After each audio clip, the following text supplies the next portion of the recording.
A figura original de Hermes era o deus egípcio da sabedoria Tehut, ou Thoth. Mais tarde, Tehut foi incorporado ao deus mensageiro grego Hermes, tornando-se conhecido como Hermes Trismegisto, ou Hermes, o 3 vezes grande.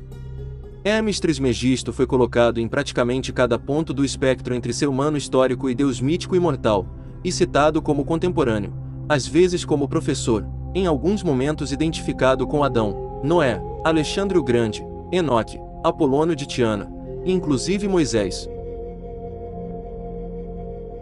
Ainda mais importante, atribuiu-se a Hermes Trismegisto a autoria de uma coletânea de 42 obras místicas conhecidas como Corpus Hermeticum, que incluía tratados de filosofia, magia e astronomia. Vários sistemas de pensamento rosacrucianista estavam impregnados da filosofia hermética, e Hermes é citado em diversos textos primitivos como o fundador mítico da maçonaria. Muitos séculos depois, a sociedade teosófica incluiria uma grande parte da filosofia hermética em seus primeiros ensinamentos. Em meio à atividade hermética na virada do século, William Walker Atkinson escreveu o Kybalion com o pseudônimo de Os Três Iniciados.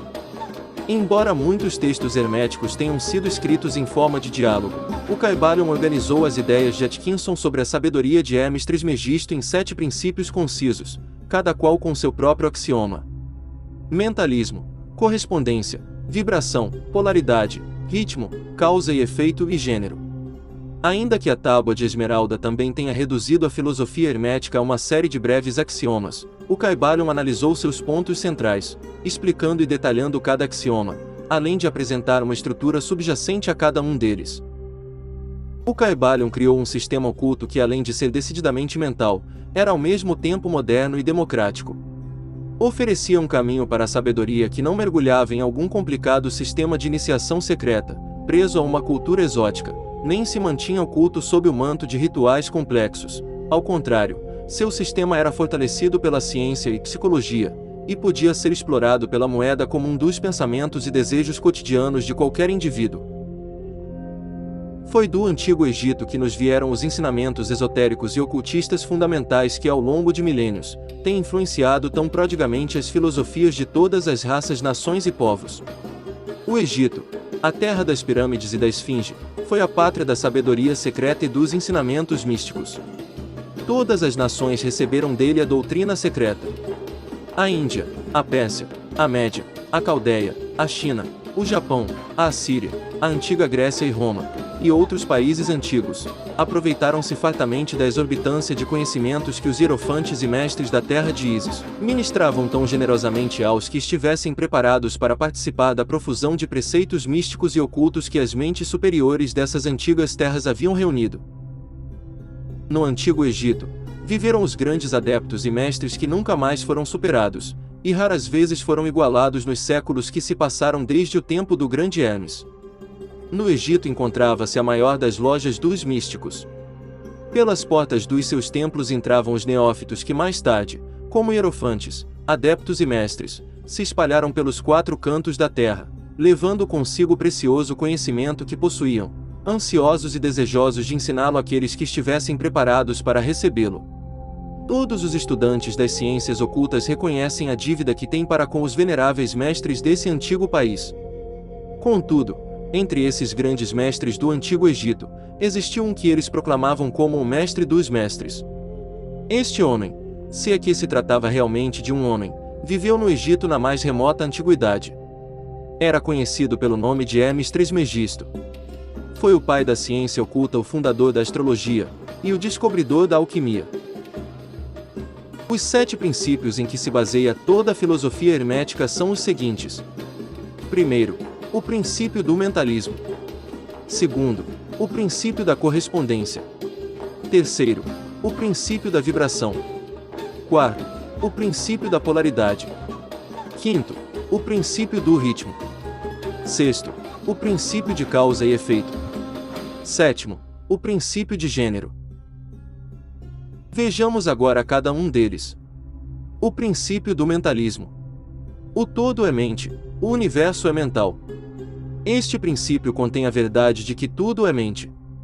Explica que o todo, que é a realidade substancial que subjaz a todas as manifestações e aparências que conhecemos pelo nome de universo material, fenômenos da vida, matéria, energia, e em suma, tudo o que é evidente a nossos sentidos materiais, é espírito, que em si mesmo é incognoscível e indefinível, mas pode ser considerado como uma mente universal, infinita e vivente. Também explica que o mundo ou universo fenomenal não passa de uma criação mental do todo, sujeita às leis das coisas criadas, e que o universo, como um todo, em suas partes ou unidades, tem sua existência na mente do todo, em cuja mente vivemos, nos movemos e temos nossa existência. O princípio da correspondência. Assim em cima como embaixo, assim embaixo como em cima. Este princípio contém a verdade de que sempre há uma correspondência entre as leis e os fenômenos dos diversos planos do ser e da vida. O velho axioma hermético assim o explicava: assim em cima como embaixo, assim embaixo como em cima. A compreensão desse princípio dá ao homem os meios de resolver muitos paradoxos obscuros e segredos ocultos da natureza. Existem planos fora dos nossos conhecimentos, mas, quando lhes aplicamos o princípio da correspondência, chegamos a compreender muita coisa que de outro modo, nos seria impossível compreender. Este princípio é de aplicação e manifestação universal nos diversos planos do universo material, mental e espiritual, é uma lei universal. Os antigos hermetistas consideravam este princípio como um dos mais importantes instrumentos mentais, por meio dos quais o homem pode ver além dos obstáculos que encobrem a vista o desconhecido. Seu uso constante chegava inclusive a desnudar o véu de Ísis a ponto de nos permitir entrever de relance o rosto da deusa. Assim como o conhecimento dos princípios da geometria permite que um homem sentado em seu observatório consiga medir as distâncias e os movimentos de estrelas distantes, o conhecimento do princípio da correspondência permite que o homem raciocine com inteligência e avance por um caminho que o leve do conhecido ao desconhecido. O princípio da vibração. Nada está parado, tudo se move, tudo vibra. Este princípio encerra a verdade que tudo está em movimento, tudo vibra. Nada está parado. Fatos que a ciência moderna avaliza, e que cada nova descoberta científica tende a confirmar. E contudo este princípio hermético foi enunciado há milhares de anos pelos mestres do Antigo Egito.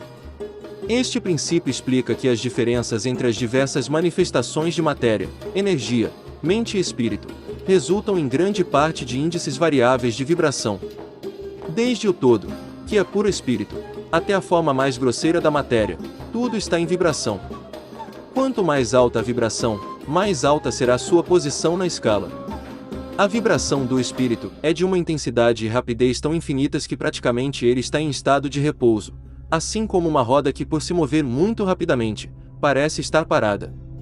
No outro extremo da escala, há formas grosseiras da matéria, cujas vibrações são tão baixas que parecem estar em repouso. Entre esses polos existem milhões e milhões de graus diferentes de vibração. O princípio da polaridade. Tudo é duplo, tudo tem polos, tudo tem seu par de opostos. Semelhante e dissemelhante são o mesmo, os opostos são idênticos em natureza, mas diferentes em grau. Os extremos se encaixam, todas as verdades são meias-verdades, todos os paradoxos podem ser reconciliados. Este princípio incorpora a verdade de que tudo é duplo, tudo tem dois polos, tudo tem seu par de opostos. Tese e antítese são idênticas em natureza, mas diferentes em grau. Os opostos são a mesma coisa, diferindo somente em grau. Os pares de opostos podem ser reconciliados, os extremos se tocam, tudo existe e não existe ao mesmo tempo, toda verdade é meio falha, há dois lados em tudo, etc. O princípio da polaridade explica que em tudo há dois polos ou aspectos opostos, e que os opostos são simplesmente os dois extremos da mesma coisa, entre os quais há uma interposição de graus diferentes. Por exemplo, o calor e o frio, ainda que sejam opostos, são a mesma coisa, e a diferença entre eles consiste simplesmente na variação de graus dessa mesma coisa. Bem e o mal nada mais são, portanto, que polos opostos de uma mesma coisa, e o hermetista conhece a arte de transformar o mal no bem mediante uma aplicação do princípio da polaridade. O princípio do ritmo. Tudo tem fluxo e refluxo. Tudo tem suas marés. Tudo sobe e desce. Tudo se manifesta por oscilações compensadas, a medida do movimento à direita é a medida do movimento à esquerda, o ritmo é a compensação. Este princípio incorpora a verdade de que em tudo se manifesta um movimento mensurado para frente e para trás, um fluxo e refluxo, um movimento de atração e repulsão, um movimento semelhante ao do pêndulo, uma maré enchente e uma maré vazante, uma maré alta e uma maré baixa. Entre os dois polos que existem, de acordo com o princípio da polaridade de que tratamos há pouco, existe sempre uma ação e uma reação, uma marcha e uma retirada, uma subida e uma descida. É assim nas coisas do universo, nas estrelas, nos mundos, nos homens, nos animais, na mente, na energia e na matéria. Esta lei é manifesta na criação e destruição dos mundos, na ascensão e queda das nações, na vida de todas as coisas e finalmente, nos estados mentais do homem. O princípio de causa e efeito. Toda causa tem seu efeito, todo efeito tem sua causa. Tudo acontece de acordo com a lei. O acaso nada mais é que um nome dado a uma lei não reconhecida. Há muitos planos de causalidade, mas nada escapa à lei. Este princípio incorpora o fato de que há uma causa para todo efeito, e um efeito a partir de toda causa. Explica que tudo acontece de acordo com a lei. Nada acontece sem razão. Que o acaso não existe, que embora existam vários planos de causa e efeito, e que os planos superiores dominem os planos inferiores, nada pode esquivar-se inteiramente à lei. As massas populares se deixam conduzir docilmente, obedientes a seu entorno. Os desejos e as vontades dos outros são mais fortes que as vontades delas, a hereditariedade, a sugestão e outras causas exteriores, movem-nas como se fossem peões no tabuleiro de xadrez da vida. O princípio de gênero. O gênero está em tudo, tudo tem seu princípio masculino e seu princípio feminino. O gênero se manifesta em todos os planos. Este princípio incorpora a verdade que o gênero existe em tudo. Os princípios masculino e feminino estão sempre em ação. Isto é verdadeiro não só no plano físico, mas também no plano mental e inclusive, no plano espiritual. Nenhuma criação, quer física, quer mental ou espiritual, é possível sem este princípio. A compreensão das suas leis poderá esclarecer muitos temas que deixaram perplexa a mente dos homens. O princípio de gênero opera sempre tendo em vista a geração, regeneração e criação. Agradecemos por estarem aqui conosco. Se gostaram do vídeo, se inscrevam no canal, deixem seu like e compartilhem. Até a próxima!